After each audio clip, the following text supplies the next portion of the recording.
Hello, welcome. It is time for another Preptober planning session. Tonight we are going to be doing our scenes, planning our scenes. So hopefully there's some semblance of an outline, or there will be some semblance of an outline. By the way, I'm Leslie, and we've been here prepping for NaNoWriMo this month. We are in the home stretch. I cannot believe that it is October 25th right now as I'm recording this. I feel like I've dropped into a coma for half of this year. I don't know what happened to it, where it went. Um, but yeah, it's Wednesday, it's hump day, and it's a good day to talk about scenes. Hey, Deb, how are you doing this evening? It's good to virtually see you again. Hello, La Purvis. It's wonderful to have you here. I'm glad for everyone who can make it in real time, and everyone who's watching it whenever in the future. Welcome, future time travelers. So, hello, Dreaming Truth author Felicia.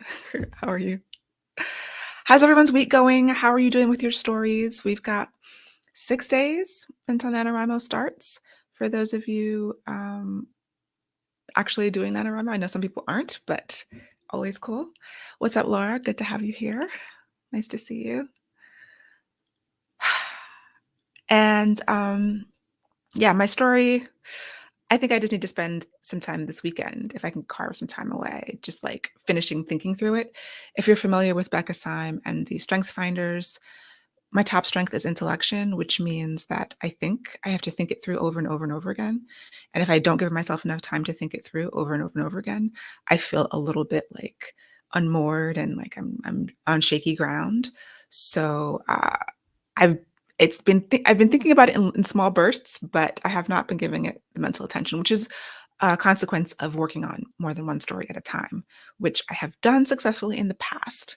And so I know I can do it. I've done it less successfully closer to now, but I have every hope that I'll be able to pull this off. Deb says that she found an early spark of an idea in notes and reading through them.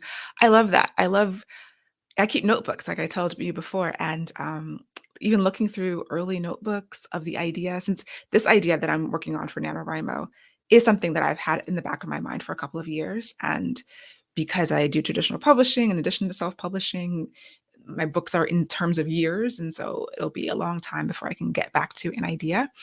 And looking back and thinking, like looking back at the notes from months or years ago can be inspiring, and thinking like, oh, that idea has actually changed a lot. The thing that I was concerned with when I first had the idea is completely different than what I'm thinking about now. But it's always so much fun. Hello, Melinda. Oh yeah, you're the same way. Some version of this world has been in your head for years, and yeah, I definitely relate. I have the story that I'm writing after this one, so I'm planning 2 stories ahead. So if you want to keep track, I am revising Brutal Fortress right now, which is a third in a trilogy. I'm doing this NaNoWriMo book, and I've got 2 other books planned. And one of them has been in my mind again for a long time. I've done drafts of it before. I've done like a whole draft before, but I'm actually changing a lot of it for the future. And so I'm trying not to get distracted by new shiny things while I'm working on the things that, obviously you lose interest in them when you have to work on them every day, but they're still great. It's going to be fine. Your pups found your notebook. That's great. I had there's a video somewhere on Instagram from a couple of years ago when my dog Sherman, I was doing like copy edits or page proofs, and they had sent me, the manuscript all printed out, and my dog actually took the manuscript and ran off with it. And I was like, no. But having your pups find a notebook is actually much more useful. Okay, so tonight we are talking about scenes, and scenes are what everything is made up of. So I'm just going to give you some different options, a couple of options of how I actually go about planning my scenes, and then some ones that I've tried that don't necessarily work as well for me, but might work better for you because everybody's different. Just kind of pound that into the ground as much as possible. Everyone's different, and sometimes trying to do, it's good to try different things, but also recognize when what you're trying is not working and might be harmful. Some things you're going to try and they're going to be like, oh no. And some things you have to just put a little bit more time into trying. So That is the goal here today. So first of all, what are scenes? Not what are scenes, but like something to keep in mind when you're thinking about scenes. So let's see if I can share this. Um, oh, cool. The purpose says working on editing your novel, lots to think about and lots to have forgotten to think about. Awesome. I'm glad it's been helpful because, yeah, you can only think about so much. Your brain can only hold so much. But if you like going through some kind of process and figuring out other things that you might not have thought about or might have forgotten. So every scene should contribute to the goal. And this is actually taken from an index card that I keep on my desk with my little stack of other index cards. A couple of these are straight off my reference cards that I just keep close by to remind myself of over and over again. And it's this, that every scene has to contribute to the character's goal, either internal or external. And so the scene purposes, if you're not sure if you need a scene, ask yourself, does it do one of these things? Scenes are an opportunity for the character to learn important information. They can help the character acquire skills or assistance, move them closer to their main objective, clarify the stakes, or facilitate inner growth. And if your scene is not doing one of these 5 things, then really take a hard look at, does it need to be there? Like, what is it doing? If it's not doing one of these things, is the thing that it's doing, does it require a whole scene? Can you layer that information into something that's doing more work? Because I think that using economy with your language is important, not just in terms of word count, but just in terms of the power of the prose. It's more powerful when, I believe it's more powerful when a scene is doing multiple duties. And if it can do, more than one of these things at a time, which it absolutely can, then all the better. All right, so let's see what's next. Oh, this is actually how I plan my scenes. I have a card and I made up these little symbols and I put them on here. They just help me so that if I'm in my notebook and I'm planning a scene, I won't write out the words. I'll actually just write out the symbols and I know what they mean. And so I just thought I would share that. But this comes partially from the Story Grid by Sean Coyne and just, I don't know, a hodgepodge of other methodologies that I put together. But the Story Grid has 5 commandments of storytelling, and then I've added a couple. So every scene has a desire. Your character has a goal. We're going to have different terminology for the same things, but depending on how you choose to think about it, they go in wanting something. If they don't want anything, also take a look at that scene because that is probably a problem. Scenes will have an inciting incident. Now, that inciting incident might not be in the scene. A lot of times, my scene's inciting incident was in the previous scene, and that pushes them into the action of this scene. So that can be malleable. Progressive complications are the conflict. What is stopping your character from immediately achieving their goal or their desire? The turning point is incredibly important. It's where they get new information. Actually, I have another slide that describes things. So new information, usually in the form of an action or revelation. And this comes from, I think it's originally from Robert McKee's book Story, and Sean Coyne talks about this also. The turn is when things change. It is the twist. I've also heard it called that, and maybe that might be helpful for you to think about it as a twist. The crisis, which is a question that's asked, a choice that the character faces, which can be described as the best bad choice, or you can't give your characters easy choices. They have to be tough in some way because that keeps the conflict and the tension on the page. It keeps people reading and moving forward. The climax answers the question that was asked in the crisis. It's the decision. And the resolution of the scene is why the decision matters. Often this is small, a beat, a sentence, an emotion. So this is usually my go-to for planning out my scenes. And I don't need to plan every single scene. I'll start at the beginning planning them, and then I kind of get into a groove. And then I pull this out again when I get stuck, when I'm not sure exactly what a scene needs to do, or often I use it in revision when it's like, is the scene working? Let me break it down. The other important thing I want to make sure to tell you is that if you try to use the system and you can't figure out all of the steps, Sometimes that's okay. Like, sometimes it is better to just write it and then kinda go back afterwards and figure out, "Did I do these things? Oh, it's probably there." I think that so much of writing is intuitive. For as much study as I do, craft books, courses, things that learning, all that stuff, we consume story. We're readers, we watch movies and television, we understand intuitively story. So a lot of times, even if you can't articulate it, it might actually be there. And there are times when trying to plan it out too much can actually cause problems.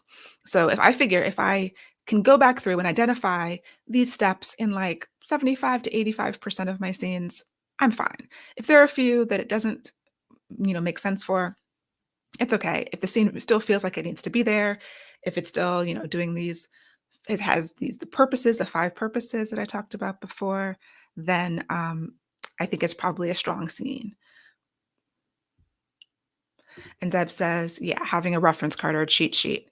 Because I do. I forget things and I'm notorious for just blowing through it. And, like I said, if you're doing it by intuition, it works until it doesn't, and then it's like, okay, what resources do you have when it stops working and when you get stuck?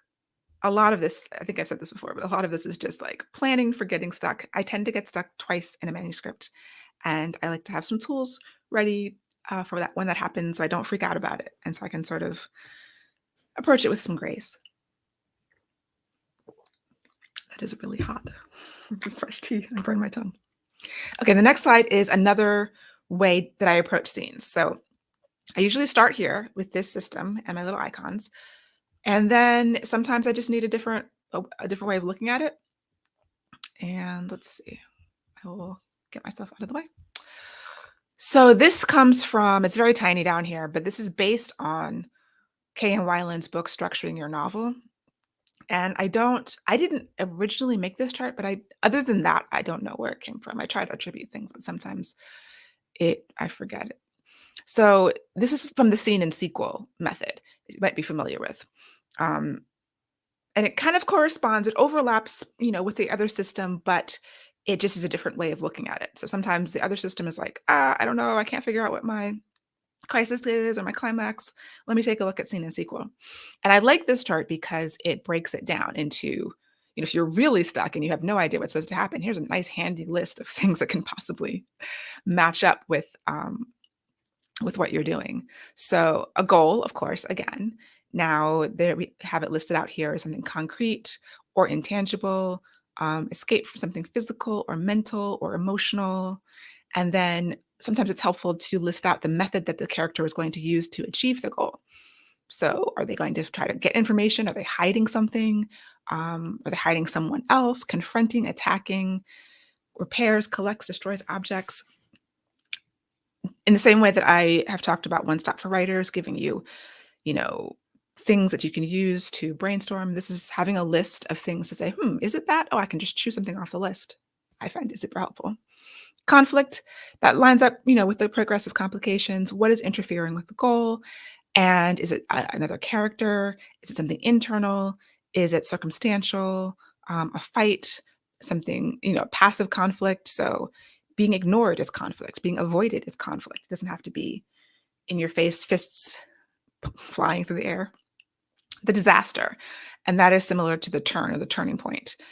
It is a death of some kind, like a metaphorical death, an injury, complicating information, a mistake, a threat, danger, and the scene could have a disaster. And then in the scene sequel methodology, that is a scene.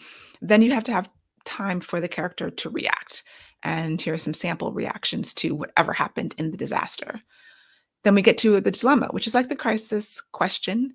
It is, what has to happen now? There's a question implicit in here, and a decision is made.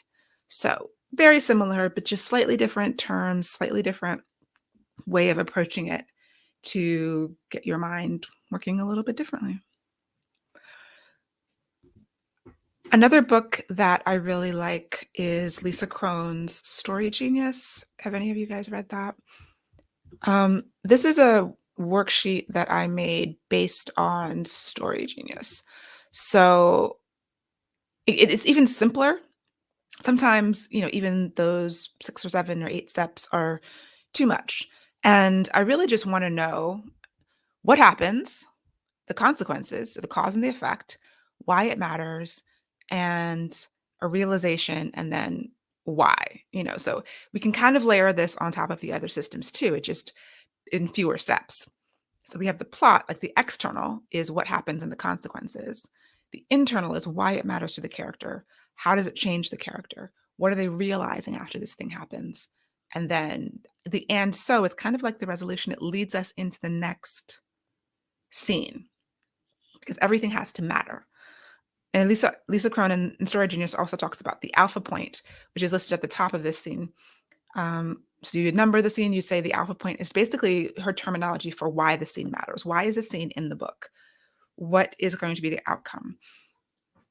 You should definitely know why all of your scenes are going to be in your books. I love Story Genius too. Yeah. It is a great book. It is it's listed on my resources, the suggested craft books. The link is there. And it's been super helpful. So it's I kind of incorporated it. I don't use this scene card of hers anymore, but I did find it helpful. And then at the most simple is this, just like 4 things: an action, a reaction, processing, and a decision. You can break your scene down if the rest is still too much for you. Okay, what's going to happen? What's the reaction to it? How does the character process what happened? And then they make another decision, which leads to the next scene, which leads to the next action. We talked about a cause and effect relationship pushing you through the story, pushing you through from scene to scene to scene, having it build on itself. And this is sort of the very simplest way that it can happen, in my opinion. And I'm sure there are other systems. These are just 4 that I kind of had access to and have used in the past. Sometimes breaking it down to the most simple part. Another way of this is of saying this is like revelation, decision. I don't know if you could hear that. Something was going on with the cats. Revelation, decision, a change, desire, and a changed motive. So basically, there's just a bunch of different ways of organizing your scene and of planning them out. And like I said, my outline is usually just, it depends. The outline can change depending on what I'm trying to do. I usually have a spreadsheet, so I figure out which system I'm going to be starting with. And a lot of times I'll start with the first card that I had. So I will create a spreadsheet that has that has the desire, the inciting incident. I may or may not. I usually put that on there. Complications, yeah. All of these are going to be columns in the spreadsheet. And but I don't stress about filling it all out. So, and I know that the second half is kind of a mystery. So I really don't stress about the second half of the book because I know that whenever I write a first draft, the second half, no matter how much I plot it, it changes completely. The first half, I can usually follow my outline until the midpoint. At that point, it's like, okay, now I've learned a bunch of things and the old outline is no good anymore. So the key, I think, is to not stress yourself out too much, not try to follow a system rigidly if it's not working for you, but allow these tools to help you to figure out things, to help, like someone said, flow when you forget things, or when you're stuck, have the tool to get you unstuck and have like an arsenal of them. And that's why I kind of collect all these different things and all of these different craft books and worksheets and tabs on my spreadsheet and all of that. The other, so when you get to the end, there's 2 different endings, and I do not have slides for them, but if you follow the Save the Cat, which that's kind of my first go-to or my second go-to, there is the 5-part finale that's mentioned in the Save the Cat books. And there's another system that has like a 6-part final battle. And so different parts of the story might have different ways to break them down. Really only the very end. Like I'm not aware of other systems that break down into different steps like the beginning. There might be, but I just don't know about them. But I have used the idea of the 5-part finale. So when you get to the very end of the story and you're in the third act basically can be split into this 5-part finale, which is gathering the team, executing the plan, the high tower surprise, digging deep down, and executing the new plan.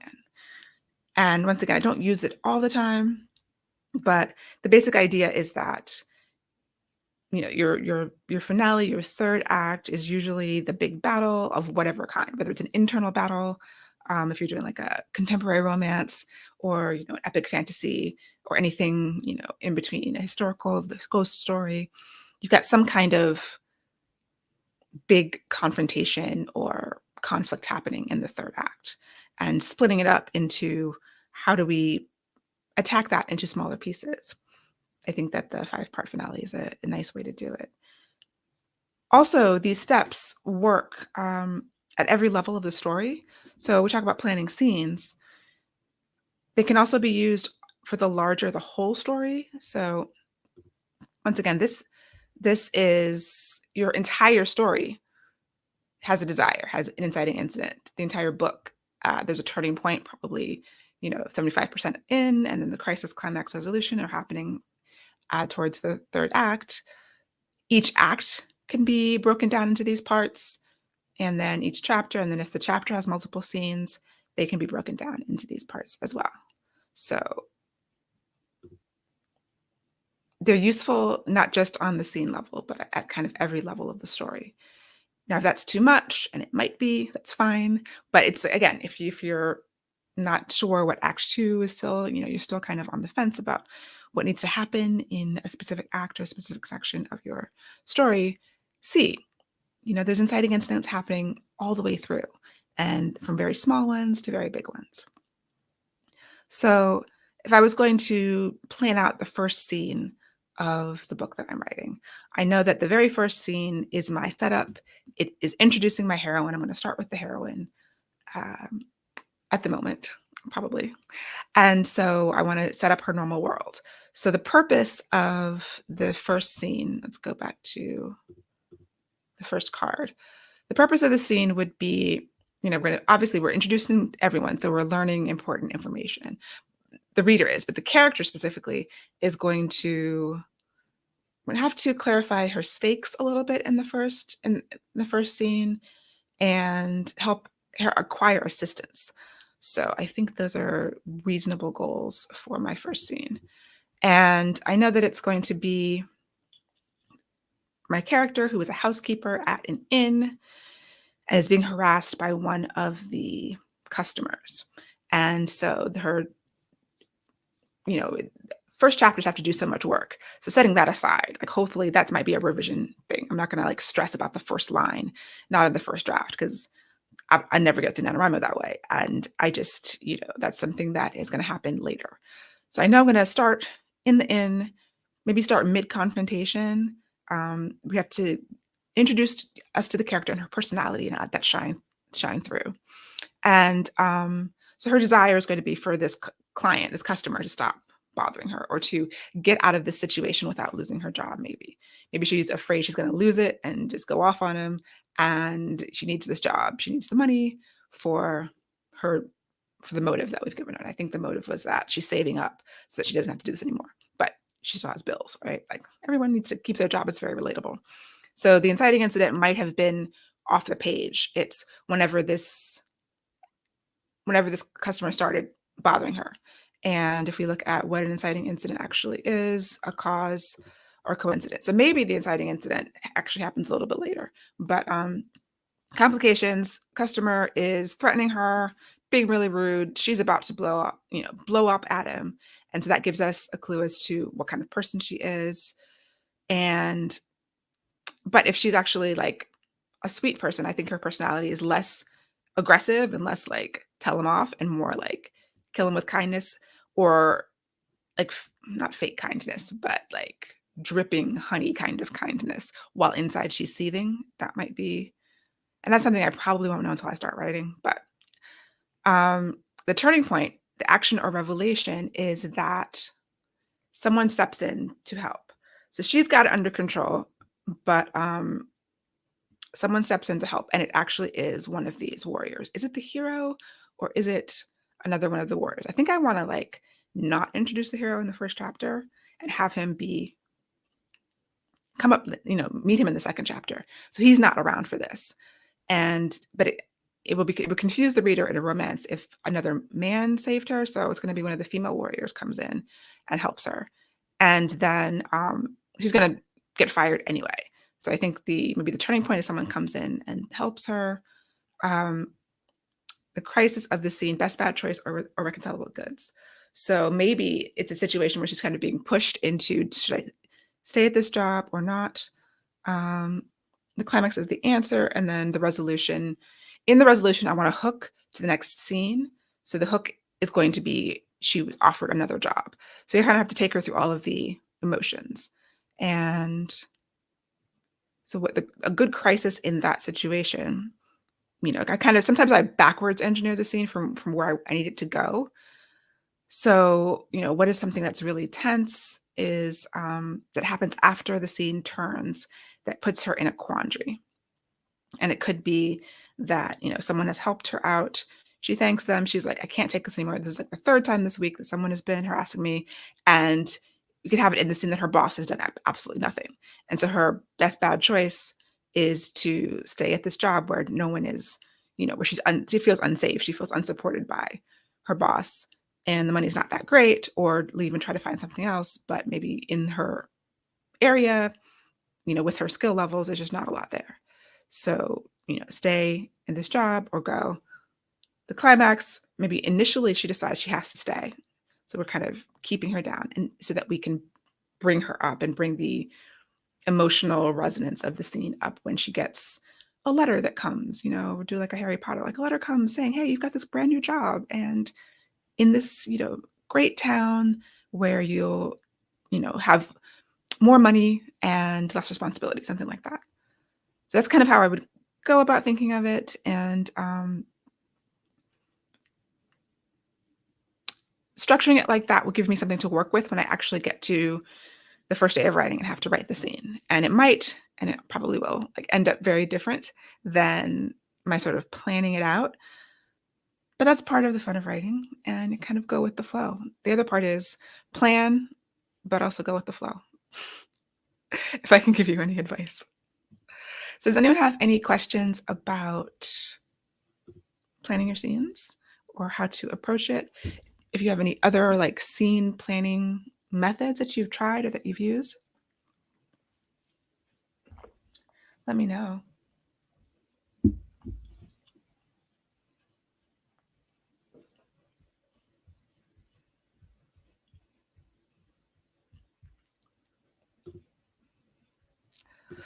So Deb asks, how many scenes are in each act? That really, really depends. Yeah, there's not an answer to that question. I go back to the structure and to like a Save the Cat or whatever structure you might be using.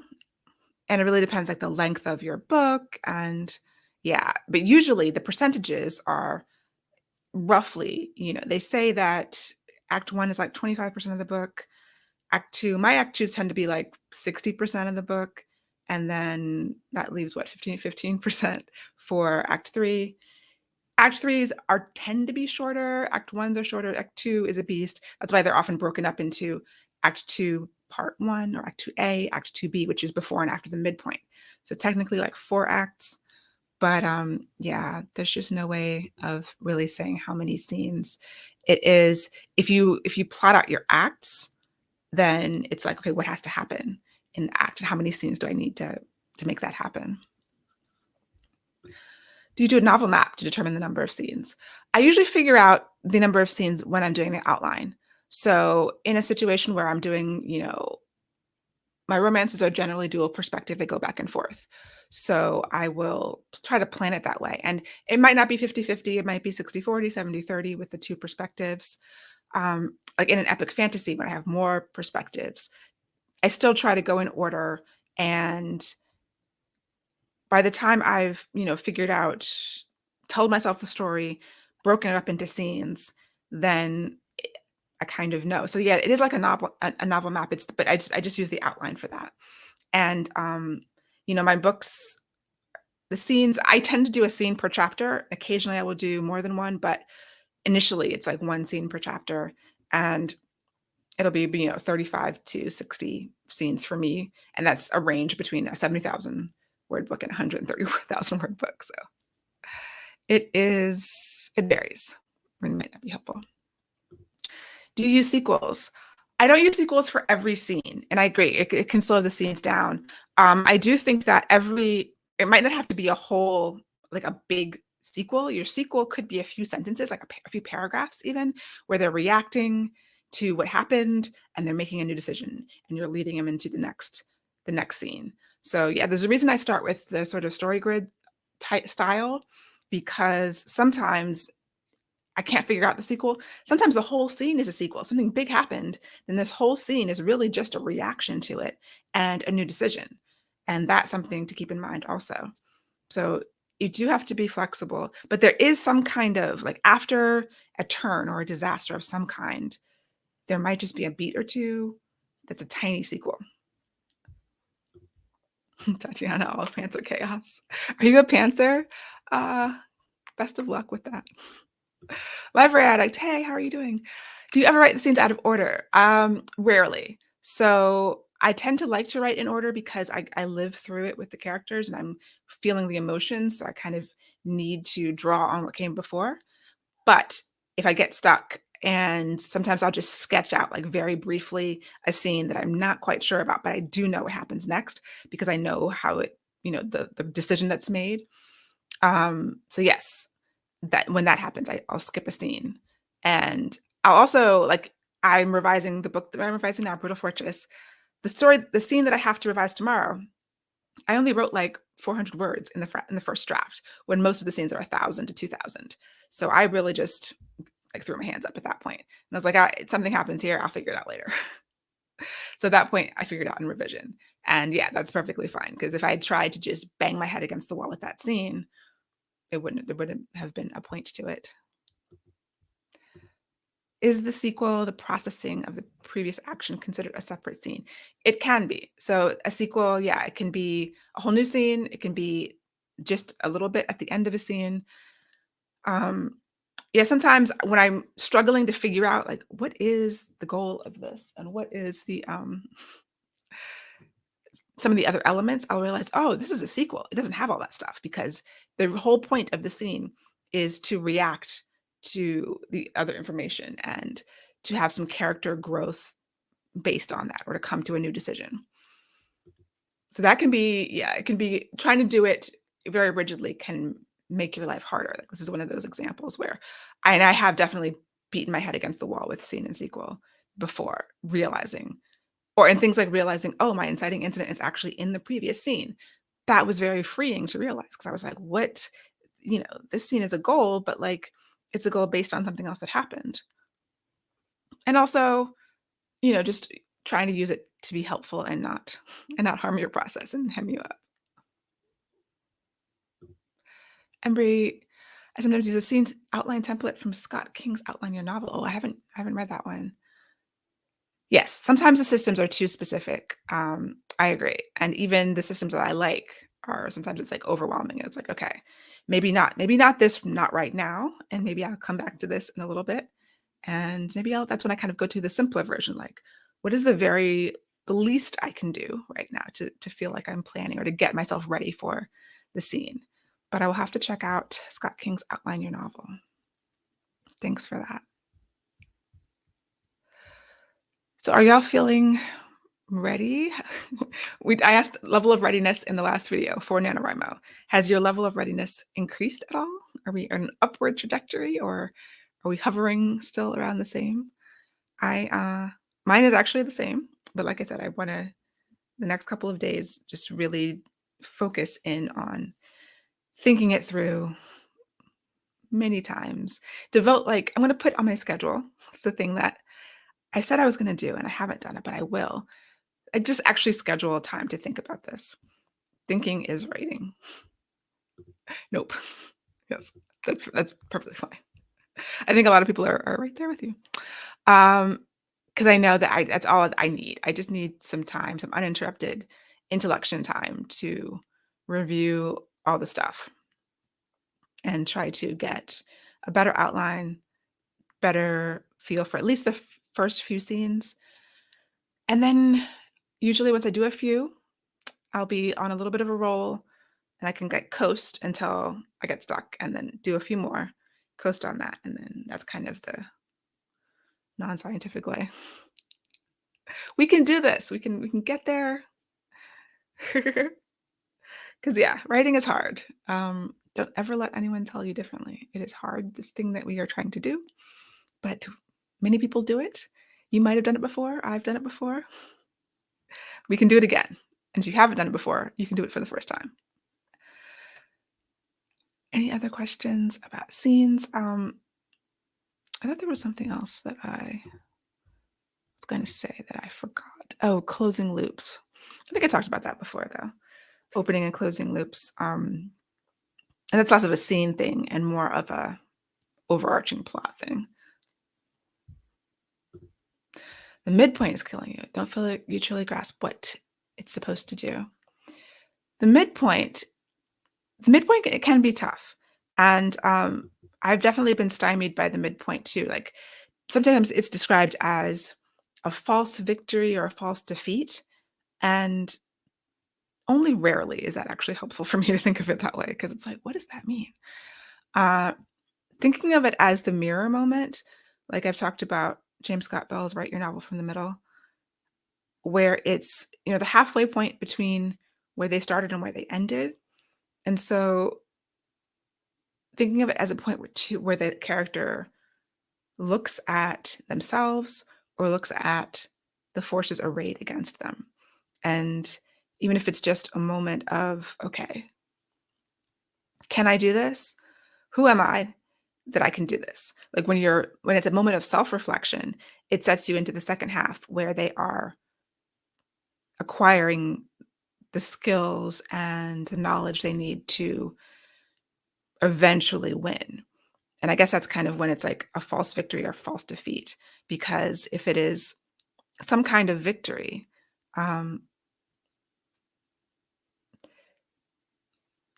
it's some kind of victory, then they've been on an upward trajectory for the first half of Act Two. If it's some kind of a defeat, they've been on a downward trajectory for the first half. So they're going to flip it in the next half. So think about like, what have they been going through up until the midpoint? Are they winning or are they losing? And if they're winning, then they're going to have to start losing. If they're losing, they're going to have to start winning until we get to the all is lost moment, the end of Act Two or the beginning of Act Three. So I don't know if that's helpful, but yeah, thinking about it as the halfway point between who they start at and who they end up as. And, it depends on how you've built your first half of Act Two and how hard it's going to be for the character in the second half of Act Two. And then how low is the low point? What is the all is lost? Cool. Yeah, there's certain parts that I've always find tricky. And the midpoint is one of them. And then the all is lost, kind of making it worse. I think there was, something I was thinking about where it was just like, make it worse. Like, how can you make it worse for your characters? And the first pass, I'm always too easy on my characters. And so I'm always challenging myself. Can this be harder? Can this be more gut-wrenching and heart-wrenching? Because the readers will definitely appreciate that, even if they don't think they will. So for romance, maybe this is where the heroine thinks he wants X, but I'm not. Maybe I can't be with him. That can be it. I think that is, so usually in a romance, the midpoint is, I have to find my sheet. It's like often they're stuck at the midpoint because it's like the false high. Like they think they have overcome the relationship issues. And the second half of Act Two is really just you're going until they have that split if you choose to do a split at the end of Act 2 where they fall apart. So midpoint of love is like everything they want is in reach, but it's not theirs yet because they haven't changed enough yet. Um, so I would say what you have is it could be, but like I don't know if it's that much. Well, maybe. It depends. Very unspecific, I know. But I'm not X, maybe I can't be with him. It's kind of like the midpoint, usually they're more together, like they've solved something, and then maybe that moment you're talking about is more like the next moment right after the midpoint where it was so good, but now the doubts come in, and the next point in the romancing the beat system is the inkling of doubt and then deepening doubt and then retreat. So you had this moment of like maybe we could be together, and then oh no, maybe not. That's how I think about it. And the midpoint is that oh maybe we could be together. It's right after the maybe this could work out and things are looking up.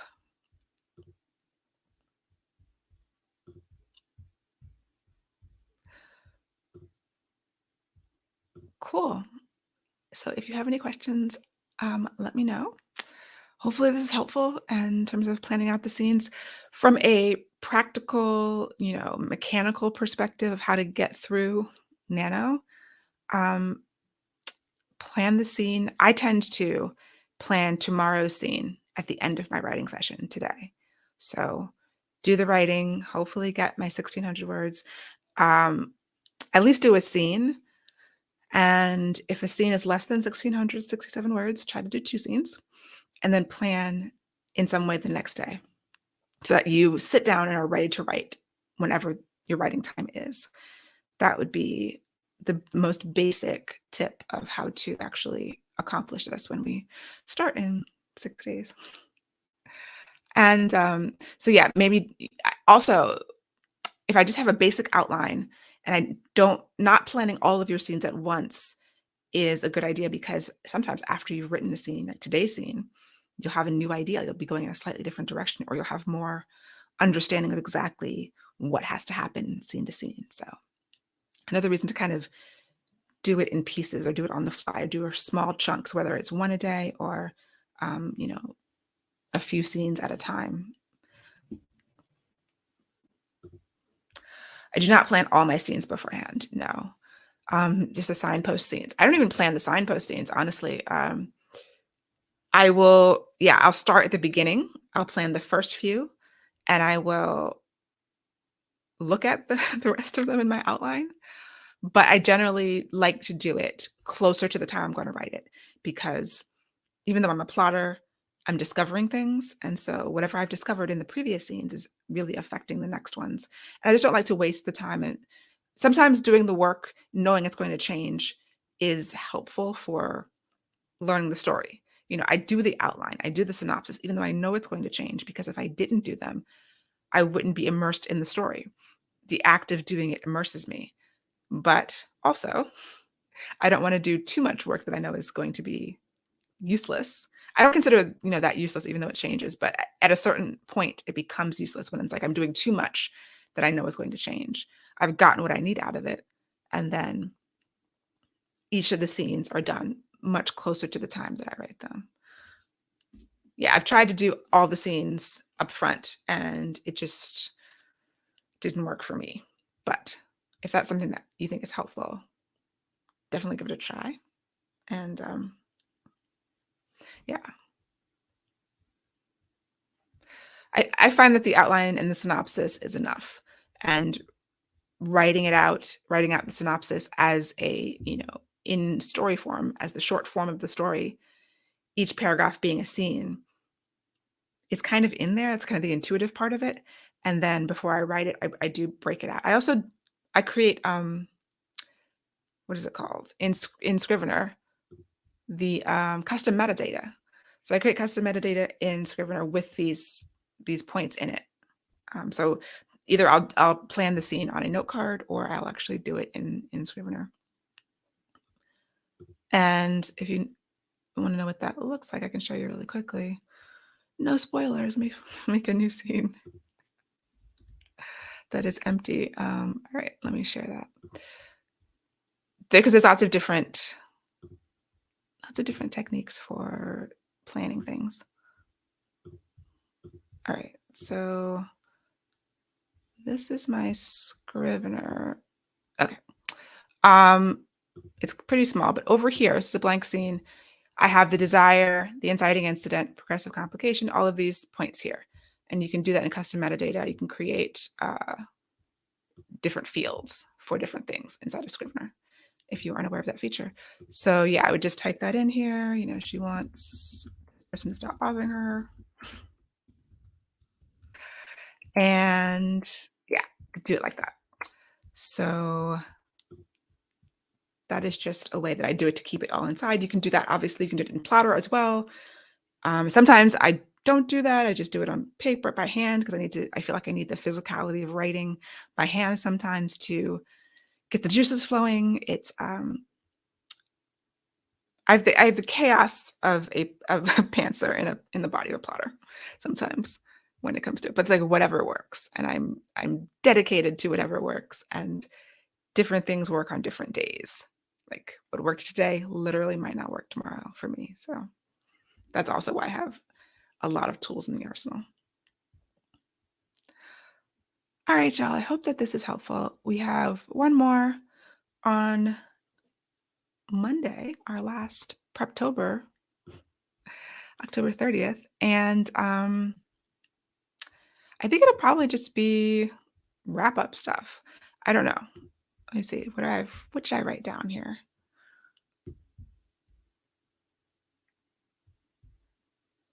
There's some just like miscellaneous things, I guess. Scheduling, and things like that. And then what do you need to know before you start writing is kind of what I called it. So miscellaneous wrap up. I will figure out what to call it. Come with questions. Hopefully you'll be almost ready to go. And yeah, thanks so much for being here. And we're going to be doing the write-ins. Question about closing loops.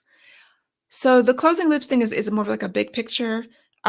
It's just about kind of subplots. Like when you introduce concepts, closing them, sometimes you forget to close them.